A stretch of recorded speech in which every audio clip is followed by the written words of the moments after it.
Welcome to Positive Talk with Kevin McDonald. Hey, that's me. Hi, and welcome to Positive Talk. Our show features the best positive stories and people from around the globe as we endeavor to answer the universal question of why am I here and what is my purpose? Understanding that can change everything, and knowing your greatness is fundamental to living your best life. So join us right now as together we work to create the adventure of our lifetime. And welcome to the show, everybody. You know, I get the opportunity, since I've been doing this for a while now, I get the opportunity to watch people from the first time that they're on the show till now, and where they grow and they flourish and they continue to he doesn't want to use the term, but I will, to blossom and to really become who they really are. And we're talking with such a gentleman today. His name is John Cole.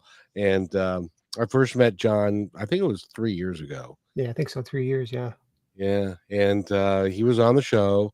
He was working with another friend of ours named Allyson Roberts. And she was his coach. And he had come from a long career in the Coast Guard as a military guy. And when we first met, he was like, I want to do this, I want to do that, but I don't know how to do, and I don't know if I'm going to, what am I going to do and how am I going to get it all done? Well, now he was an artist, and he has done portraits of pets. He's also an author. That's got to feel good to say. He's an author now. He also is a TED Talk. He's got a TED Talk coming up. And his life, I would venture to say, John, if I'm looking from the outside looking in, I would venture to say that your life has changed dramatically in the last 3 years. It has absolutely changed dramatically in the last 3 years. Well, first of all, let me comment on your intro, because we talked about that before the show. And that is awesome, by the way. I love that. Thank you. I mean, it's really good. It really defines what your program's all about, and really that question about who we are, right? But yeah, no, I feel completely different than 3 years ago. Having spent more than almost 36 years active duty Coast Guard, that was just such a huge adjustment for me. And like you said, when we first talked, we first got on the podcast there, I had no idea what I was doing, where I was going to go. And, I had no idea what my future looked like. And that gives you this sense of anxiety and panic. And today I can look back on that and I can't help but laugh, because things have gotten so much better. Well, 36 years in the Coast Guard is a long time. A very long time. Yeah. You get used to people behaving towards you a certain way and you behaving towards them, and in a real military way and stuff. And then all of a sudden you're not Sir, you're John. Yes. And the same thing happens to a lot of us. Happened to my dad. He was an executive with Nordstrom for 30 years, and he was Mr. McDonald. And everybody, when he would come into one of the departments, people would say, "Oh, Mr. McDonald's here. Everybody clean. Everybody make sure everything's clean." And then he retired, and then he became just Jack. And because he was just Jack, he didn't know how to handle it. Yeah. He didn't know what to do with the next phase of his life, and so consequently, he did nothing. And I vowed that wasn't going to happen to me. And I'm so glad that is not the course of action that you took, because it would have been, you had a pension. It could have been very easy for you to sit there and just maybe go play golf a little bit or do something like that, rather than work to contribute to the world. And you're doing a podcast now. You're doing all kinds of stuff. And it has to feel very fulfilling to you.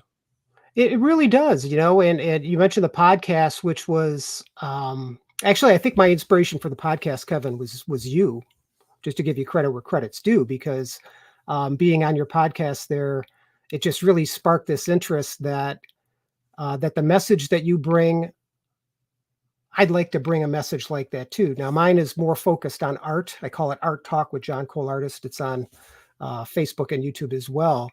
And although the area started off more artistic related, drawing, painting, and things like that, what I'm seeing happening, and now I'm happy to say I just did my 50th episode, which I'm very happy about. It shows That's a that I big really, deal. yeah, it just shows that I really have a passion for this, right? Because I enjoy it.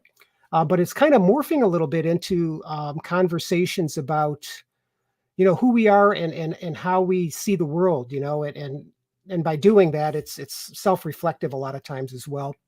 And the conversations I find that we having might start with, a paintbrush, but might end with something that really has meaning for other people beyond just the simple art world.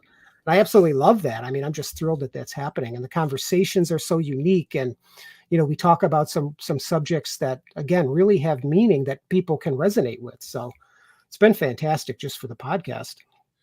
Do you find, at least this is how it is for me, do you find that I also get the fact that you are also an intuitive fella, and your wife is an intuitive gal, She is. and it maybe is a little bit more fine-tuned, but you're still an intuitive fella, and because of that, the questions that you ask and the show tends to just flow, and you're very confident with it. And that is so important. And by the way, just if you're out there and you say to yourself, if John can start a podcast, I want to start a podcast. I can do it, and I'm going to make $1 million. Well, let me tell you something. John is in rarefied air because most podcasts do what's called podcast fade. And now I'm doing a radio show these days with Brushwood Media Network, but when I was doing the podcast, but I did a radio show before that, and stuff. So I've been doing this for a long time. But there are a lot of people that it's a lot of work, and they find out that he may not be as gifted at what they thought they was, and so they fade away. And I'm glad to see that not only are you not fading away, you love what you do, and it's getting more diversified, more and better for the people that are listening to you. So I encourage people to go to, and again, it is on YouTube, and it's called It's Art Talk, all one word, ARTALK, with John Cole Artist. And it's if you do the URL, it's the @ symbol John Cole Artist. If you go to YouTube and just put that in, the podcast will come up. Oh, very nice, very nice. And if you, by the way, if you'd like to say hello to John, feel free. You can comment in the section, and we'll give him your message for you. So, by the way, speaking of messages, I have to say, Tabitha, I believe that's your name. You called the station and you said that you love the show, and I want to thank you for saying that and stuff. So, and John, I got to tell you, even the Brushwood Media Network. They had a pilot from Delta Airlines. They were flying from California to New York, and they were listening to the show while they were in the air. And he sent an email saying that they really enjoyed the show. So Wow. I'm having the time of my life. I really am. And I have, and thank you, by the way, for saying that I was partially responsible. And I say partially responsible because you can't do it unless you do it. You can't do it for somebody else. So congratulations. Well, thank you. Yeah. Thank you very much. But yeah, it's been a lot of fun. And at this point, I don't see it ending. I think sometimes I feel a little bad if I'm out of town and I can't get online to do it. But I always know that when I return, I'll hit that Tuesday night at 5 p.m. And what I found also, Kevin, is that the times that I have difficulty finding someone, and that does happen from time to time, is I'm using that time to like do an art demonstration, or I talked about my camping trip last night for half an hour, just to tell people, what I'm feeling, what's going on. And I think that has value as well. So where'd you go camping? Well, last year I went out to the Superstition Mountains, had a great time for a couple weeks. But what's key about that is I plan to go back out there this year. So in June, I'm going to head back out to Arizona, Utah, and New Mexico, and I'm going to be spending 5 weeks out there. Oh, good for you. Are you going to go to Sedona? Oh yeah, absolutely. The laundry list. I mean, I've just got a huge laundry list of places I'm going to visit. So it's going to be an amazing trip. It's a solo trip like it was last year. My wife is more of a beach person. I'm more of a desert person. So but it's my plan right now is to do a lot of hiking, do a lot of camping, but I specifically would like to produce a little bit. So I'm planning to take a whole bunch of video and actually put together some short, 15, 20-minute adventure like movies, if you want to call them that, for YouTube, because there's a bunch of folks that do that already, and they're super fascinating to watch. And why I think it would be a good addition to my suite of products, as it were, is that a lot of people are no longer mobile. They can't get out. And what I'm finding is that a lot of people love watching these short little adventures because it really fills them with the sense that they're participating with you. So I thought this would be a great opportunity to do that. As long as there's no video of me falling off a cliff or something, I should be okay. But I mean, just being able to produce that and put that together in short, I don't know if I call it documentary format, but that type of thing. I just think that'd be a really nice thing to add to some of the other things that I'm doing right now. Well, and we'd only see the first part of the video, you falling off a cliff. Yeah. It wouldn't even be a cliffhanger, really, would it? Because I'd be off the cliff. So yeah. It would be, there would be a postscript. And we'd like to thank John for posting this partial video and stuff, and we want to say goodbye. But no, it's fun. Now I got to ask you though, 3 years ago, when you got out of the Coast Guard and you were kind of floundering around wondering what to do, what was it? Was there a moment in time when you said, aha, this is what I'm going to do? Or did you just open yourself up to the universe and to what is possible for you, and with given your skill set and stuff, and then it just kind of step by step went, and one step led to the other, led to the podcast, led to the book, led to the TED Talk, all of that kind of stuff? Did you find that you had a master plan, or was it just kind of happened? Yeah, well, I can say it wasn't a master plan, because I believe, and I don't think I'm alone in this, that when you do step out of such a long period of time working for a large organization, military, or even if it's IBM or Microsoft or something, if you've gone a very long time doing the same thing and then you're no longer doing it, just like you were talking about your father, for me, there is this, it's not even a transition. So don't confuse me here. There is no transition between the military and civilian life. You'd like to think that there is, but there really isn't. What there is you get set up right before you retire or you exit service with a brief introduction to civilian life for maybe a week or so of training. And then the next day, when you're no longer with the service, you're no longer with the service. Okay. So for a lot of people, including myself, this creates this huge moment of panic. Right? What do I do? And for me, my immediate knee-jerk reaction was to get another job. Right? And as soon as I started that job, I couldn't have been with it for more than a month when I realized this is just not me. This is not where I want to go. And probably for that first 6 months, I was in this constant state of panic. And really, it wasn't until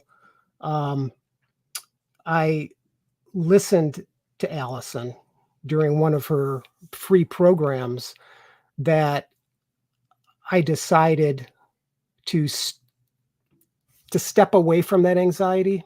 All right.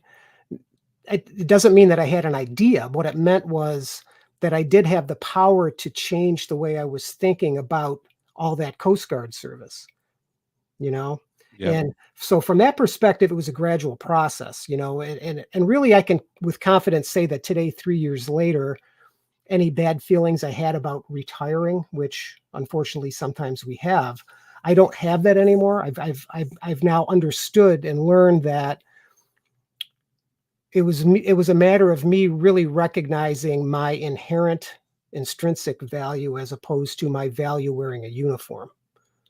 And once I believe that, which I'm finally believing, that's really when all these opportunities now are starting to open up for me, and like you said, a lot of it is my own self, my own actions, right? Like the podcast. Yeah, everybody, you influenced me, but you're right. I'm the one that clicked on the microphone and decided to go live, right? Um, but little things like that just help to reinforce that I'm being who I am because I'm doing the things that I love to do. Um, it wasn't a plan, and there still isn't a plan, just to be clear. I don't know where I'm headed, but Kevin, I'm okay with that. I'm okay with that. In my opening, I say that's the adventure of a lifetime. Yeah. And Yeah. so right now you're in the adventure of a lifetime. Yeah. And if you knew ahead of time, you were in the military for 36 years, you knew when you were going to work every day, you knew what you were going to be doing that day and the next day, you knew what time you had to get up and what time you had to go to bed, so that, and all that kind of stuff. But when all of a sudden you got nothing and you're free, and you wake up and it's like, okay, what am I going to do today? How am I going to keep myself, busy? Right. And and a lot of people, what they end up doing is getting involved with sitting in front of the TV for 16 hours a day, or they take up drinking that they may have held in control for a long time, and now suddenly they got all day and nowhere to go. And so what do you do? Yeah. And so it's so important that, and this is one of the reasons why I'm real excited about you being on the show, and I'd love to have you on it again as well, because you're really talented, and it's a lot of fun. But the major thing is I want people to get the fact that even though you retire, your life isn't over. Oh, It's just the no. beginning of the next chapter of whatever you choose to do. Yeah. And a lot of people have trouble facing that or understanding that reality. Fortunately, you had a coach that was able to help you and to get through all of that. But um, talk to some talk to some of that, because I know things are just popping up for you, Mhm. and because you're open to it Yeah. rather than being closed-minded and saying I can't do that. That was my father's problem, was he didn't feel like he was getting paid well to do what he did. And suddenly when he was retired, he could go volunteer, but he didn't really like to, he wanted to get paid for what he did. And he wanted to, he had a self image deal of who he was, and he couldn't do that anymore. And so it became a real problem for him.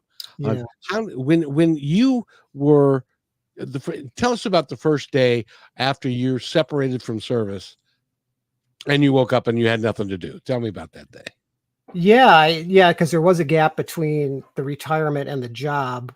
There was a couple week period where I wasn't even sure if I was going to get that job, right? I think that the day that I woke up, it really was a feeling of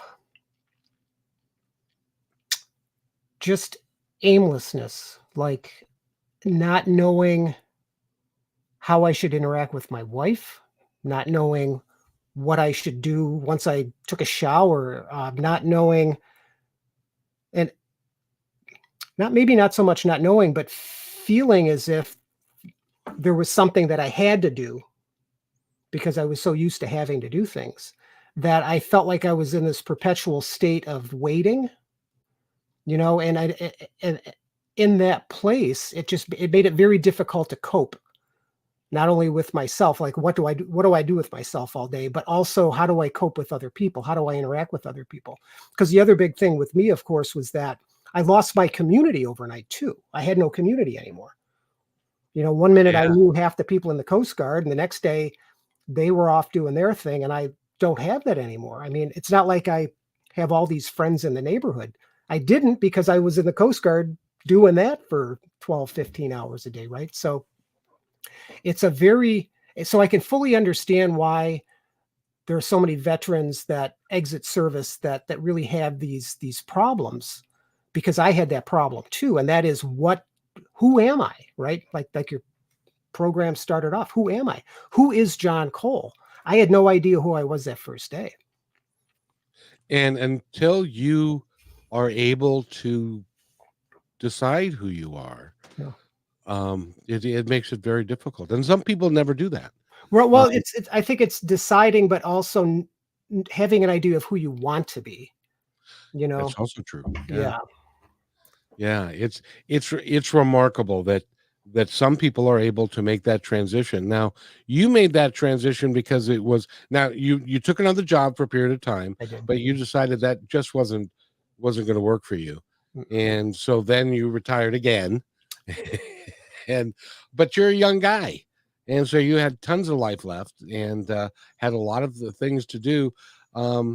It's interesting how that if you look at how you went, and I think this is true for a lot of us, is that you started off not knowing what you were going to do, and then you opened yourself up to the possibilities. Yeah, that's it. That's a very wise thing to say, Kevin. Because I think possibilities really is I the like right. it. Yeah, because you just mentioned at the intro about the doing the pet portraits, the dog portraits, which is still part of my manifest. Um, but when I started doing those, the first thoughts I had were, well, this is what I'm going to do, right? And I think when you and I think this goes whether or not you're young or old, but when you put all your when your mind puts all your eggs in one basket, it's so restrictive, right? It's like, I'm a painter, this is what I'm going to do. And I think the problem with doing that is that, like you said, it removes any option, because now you are a painter, or you are a radio host, or you are a military guy. Same thing happened in the military. And then you no longer see those opportunities. And I think if I hadn't have done that, I might have moved along a little quicker. But on the other hand, if I hadn't done that, I wouldn't have realized that by opening up to other things, like I said, I'm doing a little family history now, doing the podcast more than I have ever been. I'm doing writing now. If I hadn't have allowed myself to take those blinders off to see these other opportunities, I'd I'd be like in this swim lane, intentionally sticking myself in this place with no exit ramp, right? Yep. And probably hating life, hating what I'm doing, you know? Well, and by the way, we are talking with John Robert Cole. You go to johnrobertcole.com. He's got all kinds of things there, and he's got some pretty.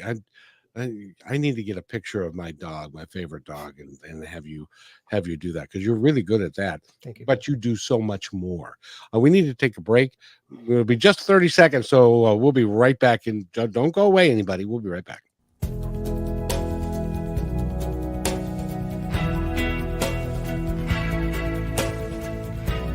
They have your eyes.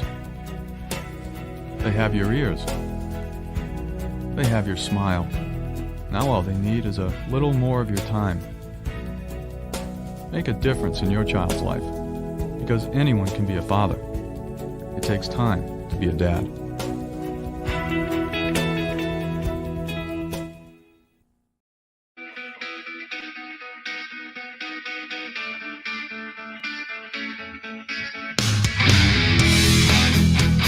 Well, that'll wake you up in the morning. I got a feeling, it's it's a beautiful day. We have John Cole with us, and we're really talking about something that happens to all of us, whether we like it or not. We have a fundamental time in our life when everything changes. You retire.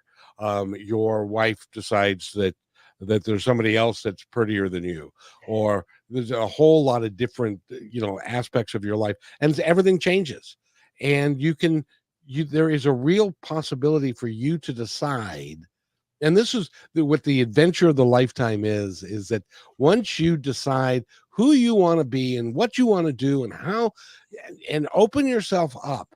I believe the universe is saying, when you say, okay, why am I really here? What did you really send me here to do? Why am I really part of this? And what am I here to do? And I think that on the other side, our guides and God, or whoever you choose to call it, I think they say, well, finally, he's opening up to the possibilities. So now let's start getting together and figuring out how to make this work, which will lead to that work, which will lead to this, and the experiences you gain, well, from one thing leads to another.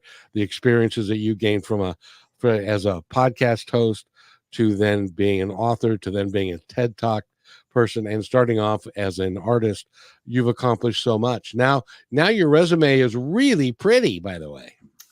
It's got a lot of pretty stuff in it. Yeah. It's growing every day too. Well, and how does it make you feel? I mean, you've got to be proud of you must be proud of yourself.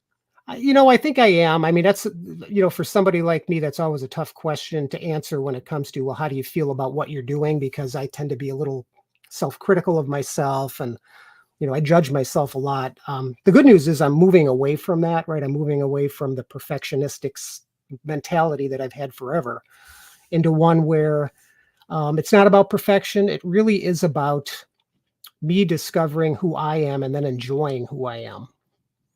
Well, it'd be like, I'm willing to bet the last dog portrait you did, or the last podcast that you did, it was better than the first one that you did. Absolutely. Yeah. I actually did a podcast with Anna Davis on Wednesday, and I think she was on your show a year or so ago for Behind the Power. And I walked away from that thinking, man, that was the best freaking podcast I've ever done. I mean, everything was like, it's like all the stars aligned, right? Yeah. And that really is, and regardless of what it is that you do, when you're following your passion, following your heart, the stars just align. Yeah.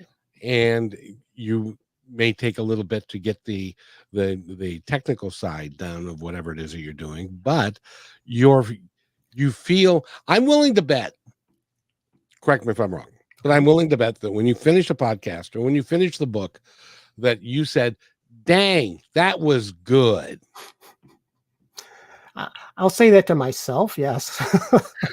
I mean, whether or not I would get up and broadcast that, maybe not, but yeah, I mean, there is a certain sense of fulfillment, of self-satisfaction, personal satisfaction when you finish something that, like the book, which is out now on Amazon on Kindle, the Kindle version is, when you finish that and you do step back and you say, especially if you read it, right? If you actually go back and read your work, which we should all be doing, but I have tended not to do, but you go back and you read that first chapter and you're like, wow, this is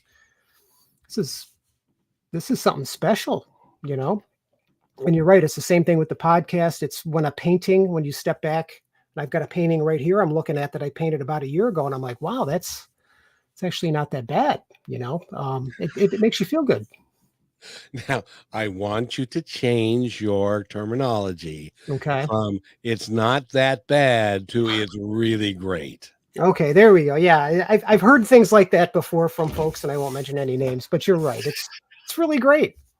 Well, and the thing is that you're just like everybody else, and we tend to devalue our own gifts. Exactly. And what we can do versus what other people can do, and then we judge ourselves based upon what somebody else can do, and then it's like, I'm not Joe Rogan. I don't smoke pot in the show or drink whiskey or what. I don't know what he does, but but we each have our own gifts in our own way.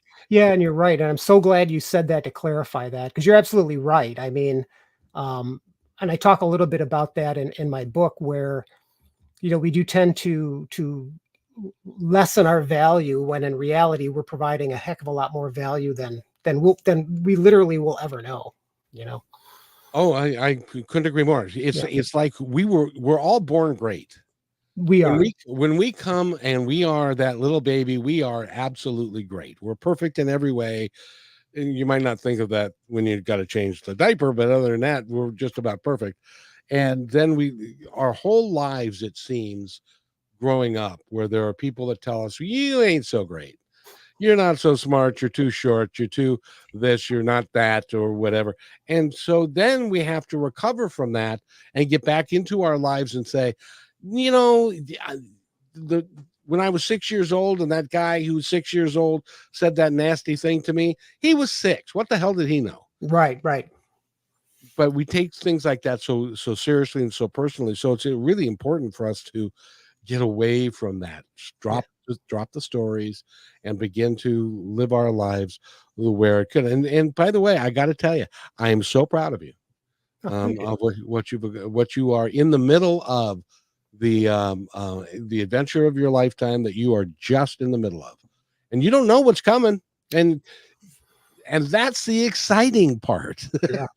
Yeah, it really is. Yeah, I mean, I don't know where the book's going to take me. I don't know where the TEDx is going to take me. I don't know where the paint. I mean, none of that. You're absolutely right. And who knows whether or not I'll be doing this stuff in a year from now. I could be doing something completely different. But I can guarantee you that whatever it is, I'm going to be enjoying it just as much as I am right now with the things that I am doing. I already know it. Yeah, as long as you continue to follow your heart and follow your passion. Mm-hmm. By the way, we're talking again with John Cole. Go to his website, johnrobertcole.com. We need to take a quick station break. And when we come back, we're going to talk about the book that came out two days ago. And it's out in audiobook, and I think he's got a deal for you. So we're going to talk about that when we come back. You're listening to Brushwood Media Network, the best in syndicated talk, news, and entertainment shows.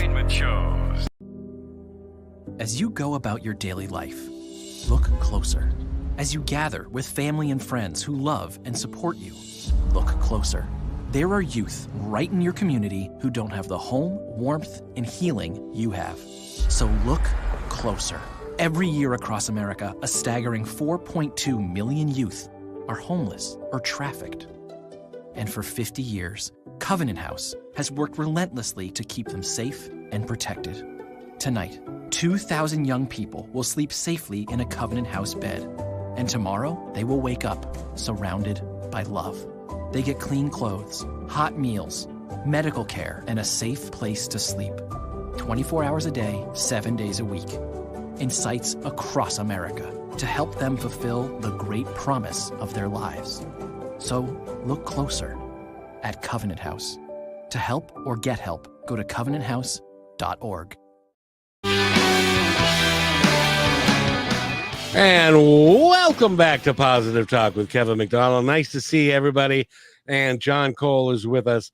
And I got to tell you, first of all, I love Brushwood Media has these PSAs that I get to run, and they are really, I think, an important aspect of what we do, because we're all, every time I hear that or see it, 4 million kids are homeless on any given day in the United States of America. We got to fix that. But we're not talking about that today. We're talking to John Cole, and we're talking about his book, which he just came out a couple of days ago. And what's the name of the book again? The book is called Seeking Permission, and it's half memoir, half self-help. So this is my first foray into the self-help world, which was an interesting experience. But the essence of the book is talking about a lot of what I used to believe was true, a lot of the stories that had guided me throughout life, putting me in places where, quite frankly, I was in a lot of pain, had a lot of guilt, a lot of shame, and how really by looking at those stories from different perspectives that I changed them so that they don't cause me any of that guilt or shame anymore. So it's in my opinion, it's a very uplifting book. It takes you through some of my darkest periods, but along the way, there's sections in there that ask questions to you, the reader. You know, what do you think about this? How would you react here? You know, what are your beliefs? You know, things like that, to help challenge people, to have them just take a moment, ask themselves, what do I believe, and is that affecting me today, and why? And then what can I do to change it? Did you plan this for a long time? Has this been rattling around, or did it, just like everything else in the last 3 years, it just showed up? Well, I mean, honestly, it's under Allyson Roberts' launched program, and that's a program that she's offering every 6 months now. So if people are interested in really doing the hard work on improving themselves, it's a program that I would recommend, and you can check out more information on her Facebook page, Allyson Roberts. But I signed up for the program and the value of the program, of course, is there's coaching involved from her, and then there's also an editing staff, graphic design staff, and there's also a partial promotion staff in the background. So the program itself it makes it a lot easier for us that have these ideas that we want to write a book and then actually get them published. So it's something, if you're interested in, go check that out. But the idea behind the book itself, well, first of all, I always wanted to write something like that because I've dipped my toes into the self-publishing world in the past. But looking back on those books, they're more informational than they are beneficial for somebody like you, Kevin, right? And what I mean by that is that you may not be interested in my family history because you're not part of my family, right? So they're very specific, very focused, right? But having the opportunity with this book to really talk about things that I've never really talked about before, you know, how I felt in certain painful situations, and really how I recovered from that, you know. And yeah, it's causing a few concerns here and there, right? I mean, the names were changed to protect the innocent, but quite frankly, most of the people I speak about in the book are still alive, and it's upset a few people. But I think the key takeaway is that, you know, how we think and how we act in the past doesn't define who we are today. You know, and I think that's something that we do tend to forget, right? And we do tend to judge people on their past behaviors or their past actions.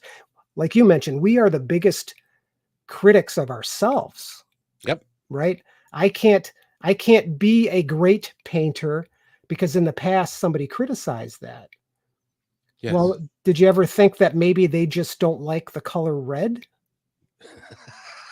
You know what I mean? And I know that's kind of a trite example, but I mean, but we do that to ourselves, right? So that's what this book is about, is how I made it. Number one, made it through all these things. And then number two, what did I do to get me into a much better place? It is the type of work that I think is universal in concept. Oh, yeah. Yeah. Because everybody, as far as everybody that I've talked to, and I've talked to a few, everybody always tells me that at one point in time or another, they felt either useless or they felt like nobody cared, or there was something going on with them that they had to get over, because most of those are just stories that we tell ourselves. Yes, exactly. And if you begin to understand that you can do nothing about yesterday, right, and tomorrow may never be, but today, every morning when you wake up, you have the ability to affect things in a positive way. Right. And that's all you can do. Well, right. And if everybody did that, just imagine what the world would be. It would be so much more fun. Well, I used an example on a Facebook post the other day that I thought was it was just something that came to me, and that is I kind of posed it like this. I said, why is it that when we're kids and we believe in Santa Claus, that we were able to now no longer believe in Santa as this jolly red elf, right? But we can't get over the fact that we don't believe that we're good enough. Why is it we can do one but we can't do the other? You know, and I think that's a kind of a deep question when you think about it, because the answer, the obvious answer is, well, if we were able to change one belief, we can change the other belief. I mean, they're both beliefs, they're both things that we believe in. Why is it so easy to do one but not the other? You know, and I think that that's something that I don't know if it has a really clear answer, but I think part of it goes to just making the decision. I hate to say that, but it's true. I mean, we can easily decide that we are worthy and that we have value. We can make that decision. It's just we don't, I think, because we do tend to listen to the outside noise. Well, and I'd like to amplify that, because I kind of believe that as far as like Santa Claus goes, or the Easter Bunny, or those things that we tend to believe when we're young, and then we start hearing that no, that's not true, or that's fake, or we are smart enough to go to 3 different department stores and see 3 different guys that's dressed up as Santa at the same time. They're And it's just like, his that's not helpers. the They're same his helpers, Kevin. guy. That's what my mom, and Yeah. there was a point in time when you don't believe that. But so people are verifying that Santa no longer exists. Mhm. But what people don't do is they don't verify who you really are. Very few people will say, you know, John, you're doing some magnificent things. You should be really proud of who you are and where you're going and stuff, because for whatever reason, it doesn't serve those people Yeah. because they have to treat you differently than, you know, and I don't know. I don't know why we as human beings don't do that more and try and uplift each other. Yeah, I don't know. That's also a great question. I think that, it's easier to destroy than it is to create, that whole idea. And it's really easy to be negative and far more difficult to be positive, which is not true, of course. That's not a true statement. I believe it's just as a matter of fact, I think it's easier to be kind. I think it's easier to be constructive. I think it's easier to be supportive than it is to be destructive. Because it takes a lot of energy to be destructive. Yeah. You go to a rage room and you're putting in an awful lot of energy there to destroy this. Hold on, But hold on. I got to stop you Oh, there. sure. What's a rage room? A rage room is it's one of those places where you can go in there and don a Tyvek suit with a baseball bat and beat the crap out of old TVs and bottles and where you just beat on things. Yeah. I wanted to do that when I was a kid. Yeah. Yeah. I I remember I got thrown in my room again for something that I'd done. And so I was angry and I was standing there and I pretended that I had a butler. His name was Jeeves. And I said, Jeeves, set up the room. And then I was going to go in that room and break everything apart. Yeah. Yeah. By the way, Christine has something she'd like to add to that. Yeah. I think that it's because you're not alone in believing in Santa Claus. You're part of a large group, so it feels safe. When it comes to our beliefs, we are, or we think we are, alone in trying to challenge and change our beliefs. Very well said, young lady. That's what she does. She does. And really that the latter part of that, when it comes to our own beliefs, we are, or we think we are alone in trying to challenge and change our beliefs. What's really interesting about that, Kevin, is that we're not alone. And and I think that's kind of what we're talking about here is that, when we have these beliefs that we're not good enough or that we're not worthy enough or that, we're meaningless, other people feel that way too. So when we have this feeling that we're alone, what we do tend to do is we tend to kind of retract from the world, right? We'll go into hiding. We'll go ahead and watch Netflix. But the fact of the matter is, there's really nothing new in the world. Any experience that you've had, somebody else has had too. And that's kind of the idea, the premise of the book as well, is that in my book, I talk about the passing of my mother. I talk about the fact that I didn't like my father. I talk about the fact that I almost had an affair, that, I almost tried to take my own life. I talk about these things that happened to me that I always hid inside because I didn't think anybody else could relate to that. But by opening up now and talking and having this community of like-minded people like yourself, like Christine, like Allyson and stuff, I'm finding that I'm not alone with this and it's okay to talk about it. And once you talk about it, all those feelings start to fade away because you're not by yourself anymore. And I just want to point out that there was a point in time when you felt like you wanted to take your own life. Mhm. Well, I have to tell you, think about the things that you would have missed and the people who would have missed you. Right. And the book that's going to be important to somebody. Right. And the things that you're doing in life that you would have not been able to do had you done that. And that it would have been a waste of your life. Yeah. And I'm glad you didn't do that. I'm Yeah. glad you got through it. And Yeah. by the way, and I say this every time that this kind of topic comes up, there's a new number out there. It's called 988. And if you are feeling alone, you're feeling depressed, you're feeling like there's no reason for you to continue, call 988. That's a national hotline, and they can get you the help that they need, that you need. And by the way, when we come back, I want you. I'm gonna tell you something that a lot of people don't want to hear because they don't understand the meaning until I make it clear. Okay. And that is this: your life today is empty and meaningless. We'll be right back. A lifetime of savings can disappear overnight. Millions of dollars are stolen every day from unsuspecting older adults by family members, caregivers, and trusted professionals. If you suspect financial exploitation, call the Elder Care Locator at 1-800-677-1116 or go online to the National Adult Protective Services Association to be connected with help in your area. And welcome back to Positive Talk with Kevin McDonald. And hey, we're talking with John Robert Cole. He is, let's see, okay.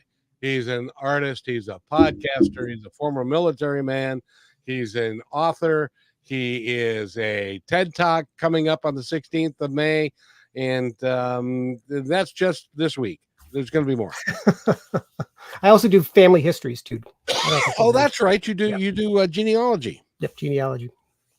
Well, that would be fun because I'm told that somewhere back when my great grandfather had a family of 5 in the Midwest, and then he left them and went to Oregon and had another family of 5. So I don't know whether that's a true story or not, but I suspect that happened from time to time. Could very well be. But anyway, I wanted to mention I've said that before, and people go, "Your life is empty and meaningless," and people go, "No, my life has meaning, and it's not meaningless. I know." And I said, "No, you misunderstand what I'm trying to tell you. Today, as you sit here, your life is empty, which means you get to fill it up with whatever you want to. There are no rules. There is nobody that's going to say, 'No, I'm sorry, you can't do that.'" Well, I take that back. There may be people who say that, but you don't have to listen to them. And so you can fill your life up with whatever you want, and then you get to assign whatever meaning you want to it.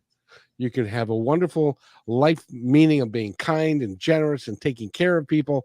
And so you have the ultimate ability to positively affect your life in any way you choose. Does that make sense? It makes sense, and it's so important because everyone, every single person that fits. And all you really have to do is make the choice. Yes, indeed. And sometimes that choice can be hard. I don't wanna. I know. But you can make that choice. Now, I did want, before we run out of time, I want to go back to your book, because one of the things that you talked about was that you and your dad did not have a great relationship while he was here. But in your book, you talk about the relationship that you have now with him, now that he is on the other side. Talk about that a little bit. Yeah, that was it was kind of interesting. Throughout the book, I have conversations with my father. I start off in the beginning where, I describe some situations that kind of put me in this particular mindset where I just didn't like him, that he didn't love me, right? That there was this kind of awkward dynamic between the two of us. And he passed in 1987. He died of a heart attack. I was underway with the Coast Guard at the time, so I wasn't there when it happened. And of course, rushing back and then rushing back to the ship, there really wasn't a lot of time to grieve. So I never really grieved that process either. But through the book, by having these dialogues with him interspersed throughout the different chapters, I find somebody new. I find a different man that I thought I knew. I found a person that, because of his background, because of his stories, the stories that he learned from his father that he brought to me, things like work ethic, things like scarcity, right? Because he grew up, he was born in 1919, so he was older when he married my mother. So he came in as a World War II veteran that flew missions over, the South China Sea and places like that. by understanding that, it was really easy to see that he didn't mean to act the way that he did. He only acted the way that he knew, you know? He grew up in a very austere world, so he brought that to me. He had to deal with these significantly traumatic experiences overseas. He brought that. He, he was arrested as a child, which I never knew, so he had this kind of dark childhood. He brought that in. And by understanding those stories, I saw him in a completely different light. So it wasn't that he didn't love me or that he was mean to me. It was that he was only doing the best he could with what he had, and by understanding that, it's like, thank you for bringing me here, right? Thank you for giving me life, him and my mom helped, of course. Thank you but other than that, he was just a person just like you and me. And I think I always missed that. And that's why I had this, I was carrying this load with me. But once I started to realize that and really start to understand what it was to be him, it was far easier for me to forgive him. And that really was the bottom line, is that, I forgive him for how he was. He just was doing the best he could. And for those of us that are a little older, our parents, my dad was born in 28. Mm-hmm. And so he was, he was too young to be in the Second World War, but he was, but those days were different. They were. And men were expected to do different things than they are today. And so, my dad had some of the same problems that your dad did. I'm sure. My dad worked, 6 days a week. He wanted to be left alone. It's hard when you have two boys that are 18 months apart that want to be loud and stuff. And so, it was hard. It was hard for him, but he is now also on the other side, and he is incredibly grateful for the life that he had here. And I've been told numbers of times, he's very proud of what I'm doing these days, and he supports it wholeheartedly. And I know that your dad feels the same way about you. And and when you can come to that realization that they're just human beings, and we're all flawed in one way or another. And I think also just to add to that, I think that the older we get and the more experiences we have, it's really easy. It's far easier for us to really identify with them. Oh yeah. You know what I mean? Like, I've been divorced. He was divorced. And up until I was divorced, I didn't know what that was like. You know what I mean? That type of thing. And I think that helps as well. So there's a certain wisdom with age, right? And I think that part of that wisdom is understanding the past, hopefully far better than ever before. Yeah. And my dad was different in that he stayed married for 50 years. Yeah. In a relationship that was fraught with lack of love, lack of caring, compassion for each other. And so consequently, we grew up in that environment. And which is a challenge. Yeah. Yeah. So, and I've come to learn, when we say some families are just dysfunctional, I'm here to tell you, every family in one way or another is dysfunctional. Yep. And it's our job to figure out what that is, recognize that there's nothing we can do about the past, but we don't have to bring it forward to the future. No, we don't. Right. And we don't have to give it to our kids. And we can break the 7-generation cycle, which, if you're wondering what that is, it's like the sins of the father get visited on the son and the son and the son and the son, and it can go on for generations. Right. Because that's all they know.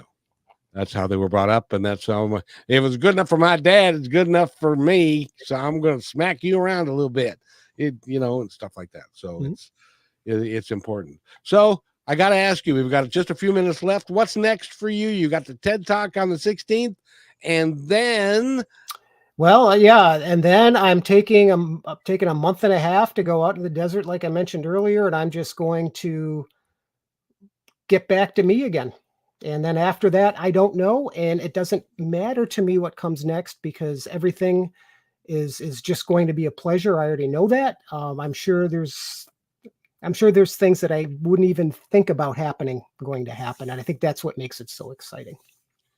You know what comes to mind when I think about camping in the desert? Did you ever see Indiana?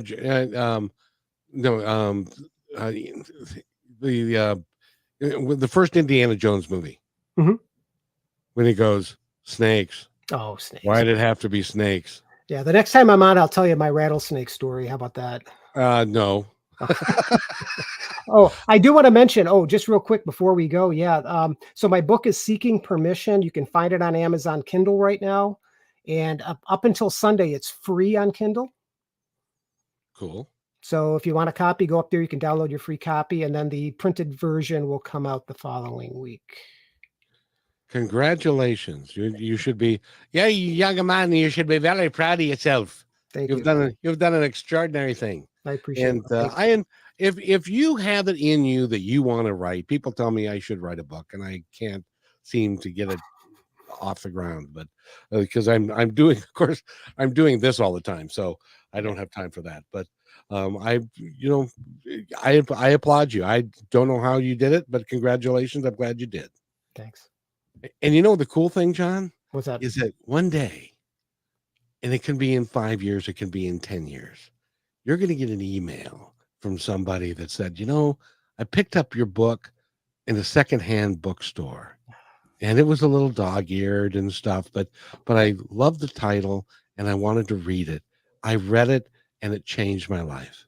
That's all I can ask for. Yeah. And that's the impact. Well, your podcast, it does that all the time. Real quick story. The last day that I did my show on KKNW in Seattle, they said, you're going off the air because I ran out of money. And they said, but you can have one more show. And so I announced the show was going off the air. I had no idea how many people were listening, but the phone lines filled up. And people called in and said, I'm looking at a pile of books that I bought because of your show, of all the great people that you've had on. And another one said, my health is so much better because of what I'm doing now because of Dr. Nita and some other folks that had come on the show. And then one lady calls, she said, my name is Carol from Bainbridge Island, and we are devastated. And I said, well, I think devastated is a little strong. And she said, no, you don't understand. I'm an Alzheimer's caregiver. And she and I sit here and listen to your show every day because you can still reach her. Wow. That was the moment that I knew that this was my destiny. This is what I should be doing. And I'm so proud to be able to do it and to bring people like you and to hold you up as a shining example of what's possible. Thank you. That means a lot. Yeah, that means a lot. Thank you. You keep doing what you're doing too, because you're doing a great job, Kevin.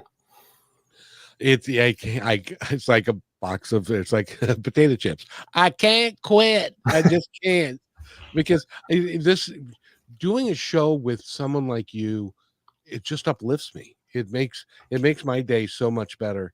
And it raises my energy and my vibration, because I think to myself, someday I'm going to grow up and be just like John. Well, thank you. That means a lot. Appreciate that. And it's a lot of fun. We've got 45 seconds. Anything you'd like to add?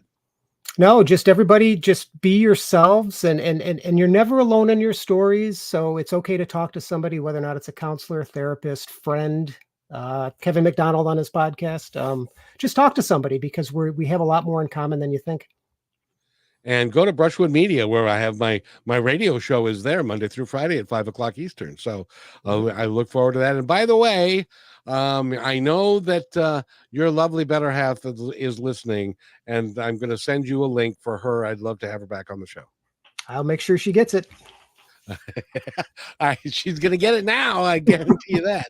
So again, John Cole has been our guest. Go to johnrobertcole.com, get his book, look at all of his stuff. And if you've got a favorite dog, he can paint a picture of it. So, and thank you, John. It's been great fun. You're welcome. Thanks for listening to this episode of Positive Talk with Kevin McDonald. Our purpose is to provide everyone with a positive, entertaining, and educational experience. I would love your feedback and comments about the show, including possible topics and great guest suggestions. Please email me at kevin@kmmedia.pro. And remember, be kind to one another, because Each other's all we got. That's Kevin at KM